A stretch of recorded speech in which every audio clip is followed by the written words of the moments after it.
Paul Richards. Thank you very much for talking to us. Look, the interview yesterday, it played slightly, I think probably badly for Michelle Mone, not really what she was expecting, the outcome. Why do you think she did it and decided to say, OK, guys, I'm putting my hands up, I'm going to tell the truth now? I think she was coming under enormous amounts of scrutiny and pressure. And I think she recognised that the truth would come out. And as all these stories we've seen so many times over the decades, it's the lie that finds you out, not necessarily the crime. And so she's been caught lying. And I think a lot of people this morning will be waking up thinking, well, I don't think I want this person making our laws. You know, lawmakers shouldn't be lawbreakers. And as a member of the legislature, the House of Lords isn't just sort of a retirement home. It does help create the laws that govern us all, and therefore she should go, is what a lot of people are thinking this morning. I think you're absolutely right. I mean, her response saying, I don't see there is a case to answer. I think people waking up in this country this morning will think you have a case to answer. Yes, so there plainly is a case to answer.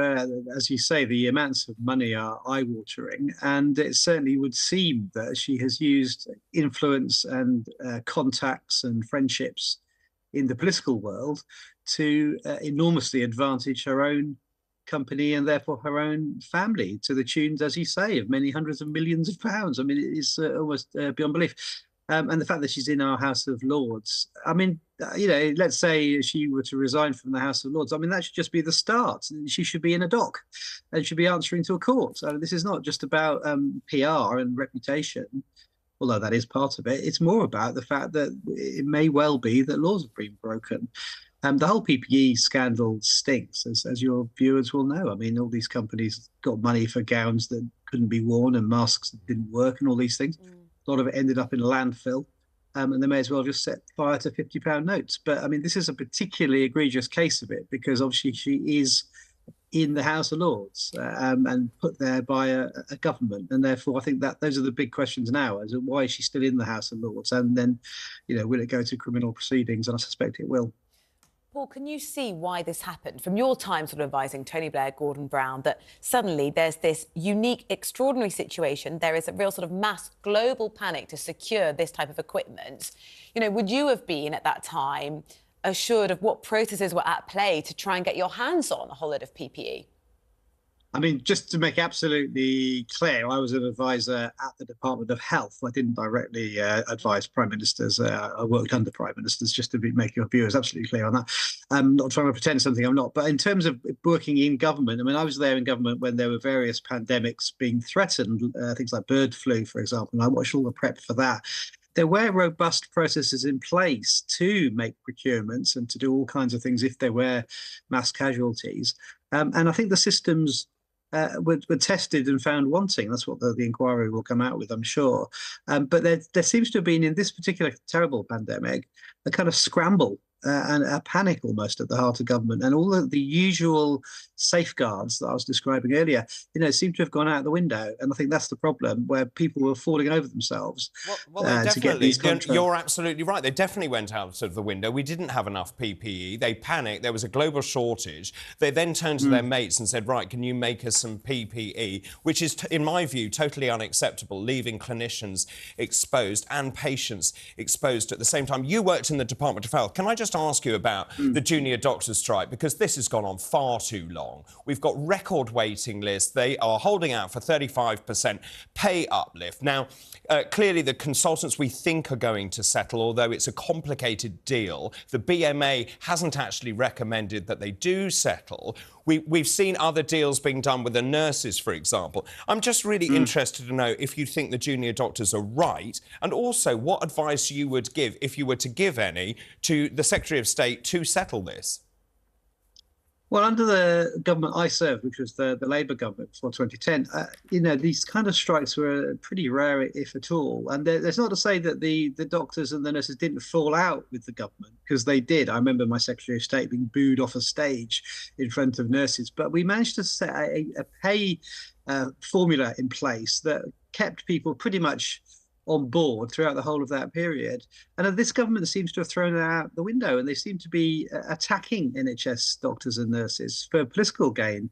And I think one of the reasons might be that it means that they can blame the NHS winter crisis on the very people working in the hospitals by saying that these strikes are what's caused the terrible delays in treatment and the long waiting lists and the ambulances queuing up outside the A&E, which of course is nonsense. And somebody like West Streeting has been making this point. Well, it's partially true. Well, it is true. It's a very minor factor in a much bigger system. Well, but if you don't have doctors, you don't get throughput. Resources. Well, I've been there. I've worked in A&E. If you don't have doctors manning that, if you don't have doctors to get people onto the wards, A&E backs up. You don't get people. We heard from Roy Lilly cancelling all these elective procedures. So, in fact, the junior doctors' strikes is part of the problem.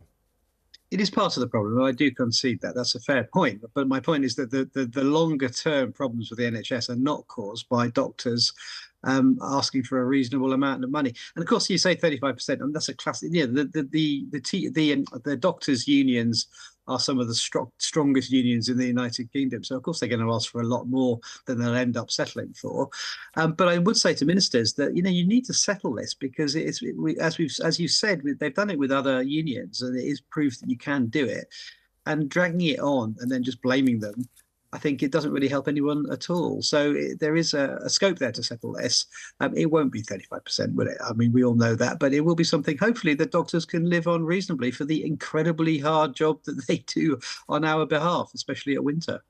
One thing making the job of the NHS more difficult is the sheer volume of people who are being admitted into hospital on wards every day because of an obesity-related condition. The Times this morning reporting that's 3,000 people a day. Paul, could you see this coming? What's gone wrong? Because in the last 6 years, that figure's doubled. Well, a long time ago, Gordon Brown commissioned a piece from a man called Mr. Wanless, Derek Wanless, and he said that he was a former banker, but he looked at it from a financial point of view, and he said, unless we take more care of our own health and actually take responsibility for looking after ourselves, the NHS will fall over. And that was more than 10 years ago. And so the obesity crisis, it's partly to do with the foods that we eat, it's to do with exercise, it's to do with all kinds of lifestyle choices as well as medical need. But unless we can sort this out and actually get people to take more care for themselves, the NHS is not going to be able to sustain. I mean, it's as simple as that. So we have to go into the schools, we have to teach people how to cook, we have to change the culture of food in our country and have a go at those manufacturers putting too much sugar and salt into everything as well, and fat. I lost 9 stone over the last year by dieting and by taking care, and no injections, no operations, didn't even see a doctor. It can be done. And I think, everyone has to just thought maybe Christmas is not the best time to do it, but think about what they're putting in their bodies, because the NHS cannot just be a thing that you go to when you're ill and fat and you need injections and you need pills. You've got to take responsibility for yourself early on. We've hardly got any time, but Paul, just what was it that prompted you to say, right, I'm radically going to change my life to lose that amount of weight? Well, you get into your 50s and you realise if you're not going to do that, then you're probably not going to make it far into your 60s. And I think that for a lot of the blokes at my age, that's the epiphany you have, is, for heaven's sake, you sort yourself out. Well, many congratulations. An amazing feat. Well done. Great example to people around the country. Paul, thank you. Thank you very much.